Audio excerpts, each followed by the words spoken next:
सवर्ण सुरक्षित है? कोई भी सुरक्षित नहीं है। और बुनियादी तौर पर जो इस देश की संरचना है उसमें सारे लोगों के लिए जगह है, बस ये है कि लोकतांत्रिक तरीके से सब लोग रहें। तो जो लोग भी आरएसएस के उस आइडिया के खिलाफ है जिसमें कि मजहब के नाम पर किसी को द्वयम दर्जे के नागरिक के रूप में परिणत कर दिया जाएगा और कोई बात अपने आप को लगेगा कि यह देश उसी का है, तो जो लोग भी उसके खिलाफ इस आइडिया के वो सब लोग जद में आएंगे। लेकिन मुसलमानों को एक्सक्लूड करके इस नागरिकता संशोधन अधिनियम में, माने जो 3 मुल्कों से बाहर से आएंगे, यह एक संदेश देने की कोशिश की है कि हमारी राजनीति असल में है क्या।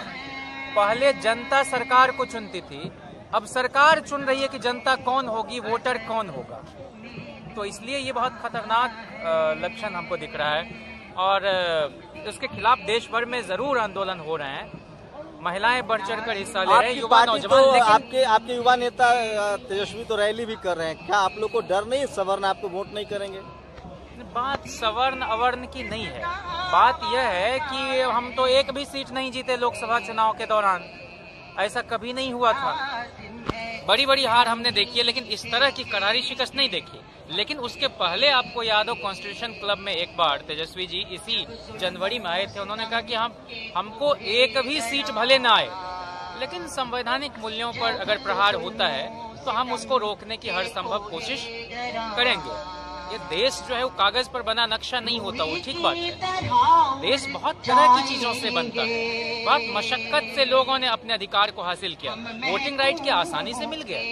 अमेरिका जैसे मुल्कों में भी महिलाओं को तो वोटिंग राइट था ही नहीं। लेकिन जयंत, ये बात आपके जो मास वोटर है SC ST OBC उनको नहीं समझ में आ रहा है। उनको लगता है ये मुसलमानों के खिलाफ है। ग्रामीण इलाकों में जाइए जहाँ आपका बहुसंख्यक आबादी रहता है। अगर मैं पर्टिकुलरली बात करूँ दिल्ली की, बिहार की, उत्तर प्रदेश की और बाकी जगहें जहाँ मान लीजिए कर्नाटका के मंगलोर में क्या नहीं हो रहे विरोध, तो उसमें 2-3 बातें मुझे स्पष्ट दिखाई पड़ती हैं कि जैसे महाराष्ट्र की सरकार ने विधानसभा में प्रस्ताव पारित किया जातिवार जनगणना के लिए।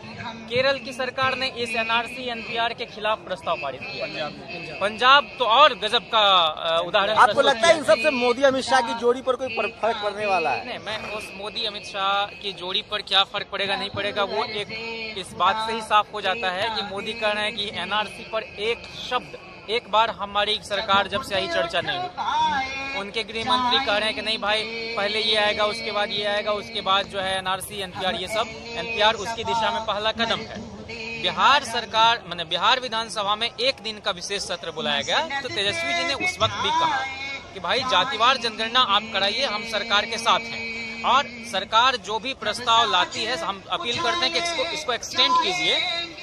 और एक प्रस्ताव यह आए विधानसभा में कि हम लोग खारिज करते हैं इस तरह के आइडिया को और जातिवार जनगणना होनी चाहिए।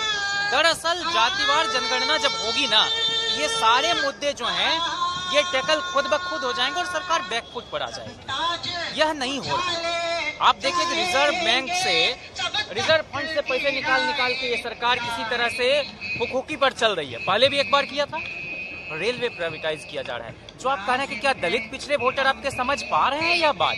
तो तेजस्वी जी यात्रा पर गए थे सीमांचल।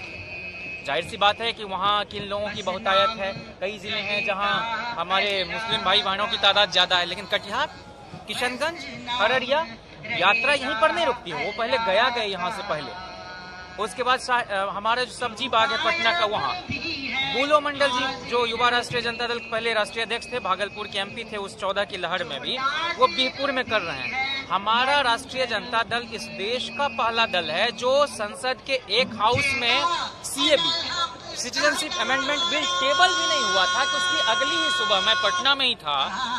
हमारे नेता प्रतिपक्ष तेजस्वी जी, जगदाव, पूरी पार्टी जो MLAs वहाँ थे, MPs, फॉर्मर मिनिस्टर्स, सब लोग, जयप्रकाश जी, सब लोग बैठे, शिवानंद तिवारी जी, रघुवंश बाबू, कांति सिंह, मतलब कोई ऐसा नेता नहीं था जो नहीं बैठा। तो खिलाफ तो हम लोगों ने वहीं से शुरू कर दिया था कि नहीं भाई ये the very idea of India के प्रतिकूल है और उसमें ट्राइब भी आएंगे। अच्छा देखिए, झारखंड जहाँ चुनाव हुआ है, हेमंत सोरेन जी मुख्यमंत्री बने हैं, वहाँ देशद्रोह का मुकदमा 3000 लोगों पर चला दिया। मुख्यमंत्री जी को जैसे ही पता चला भाई ये क्या हो रहा है, क्योंकि अभी तक उन्होंने हाकिमों को नहीं बदला है, ब्यूरोक्रेसी में तब्दीली नहीं लाई है, जो लोग अपने मन से किया उसको तुरंत है कि जो कानून भी इस देश के नागरिक को सताने के लिए कॉलोनियल माइंडसेट के साथ बना, ये सब क्या है? देशद्रोह वगैरह क्या है? 124 क्या है वो? 144 धारा 144 नहीं, ये देशद्रोह सेडिशन के चार्ज, तो वो सब तो ब्रिटिशर्स गांधी जी पर लगाते थे। अब तो इसलिए मैं कह रहा हूँ कि जहाँ भी सरकार बदली है वहाँ कुछ राहत हमको दिखाई पड़ रही है। इसीलिए जो ट्राइबल लोग हैं, गोड्डा में संजय जी हार गए, हमारे 4 कैंडिडेट मार्जिनली हारे हैं, 2000 से 4000 से 3000 से 2800 से इस तरह से।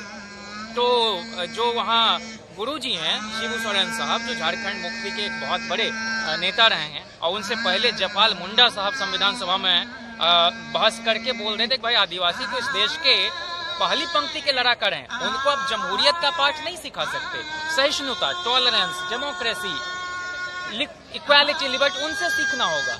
तो गोड्डा के जो हमारे संजय जी, वो लोग इसके खिलाफ बड़ी भारी रैली कर रहे हैं, और ये स्वतः स्फूर्त है। तो आदिवासी हो कि पिछड़ा हो कि दलित हो, वो समझ रहा है कि हमारा वोटिंग राइट इससे प्रभावित होगा। भाई हम कहाँ से साबित कर पाएंगे?